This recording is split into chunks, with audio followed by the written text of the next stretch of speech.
अस्सलाम वालेकुम नाज़रीन ग्रामी, वेलकम टू माय चैनल। यहाँ पर आपके साथ बहुत बड़ी और अहम खबर शेयर करेंगे। जी हाँ नाज़रीन ग्रामी, आज रात 17 मई 2022 को पाकिस्तान में एक बड़ा चांद ग्रहण होने जा रहा है। जी हाँ नाज़रीन ग्रामी, आज की इस वीडियो में हम आपको कुछ लाइव मनाजर दिखाएंगे।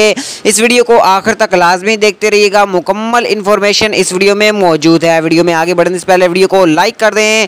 मज़ीद अपडेट देखने और सुनने के लिए अहमद सफीक यूट्यूब चैनल को भी सब्सक्राइब कर दें। ख़वातीन हज़रात और प्यारे पाकिस्तानियों, आपको बताता चलूँ कि महकमा मौसमियात की ताज़ा तरीन रिपोर्ट के मुताबिक और माहिरीन फल्कियात की ताज़ा तरीन रिपोर्ट का ये कहना है कि आज रात 11 और 12 बजे के दरमियान किसी भी वक्त पाकिस्तान में चांद ग्रहण लग सकता है। जी हाँ नाज़रीन ग्रामी, सबसे पहले तो दुआ करें कि चांद ग्रहण ना लगे, और अगर लगे भी तो पूरे दुनिया के जो मुसलमान हैं उनको चाहिए कि अल्लाह ताला की इबादत करे। जी हाँ नाज़रीन ग्रामी, जो हामला ख़वातीन हैं उनको काफ़ी ज़्यादा एहतियात करनी पड़ती है, और जो छोटे बच्चे हैं उनको भी चांद ग्रहण लगा हो या सूरज को ग्रहण लगा हो, घर से बाहर नहीं निकालना चाहिए। नाज़रीन ग्रामी, मज़ीद अपडेट आपको इसी चैनल पर देखने को मिलेंगी।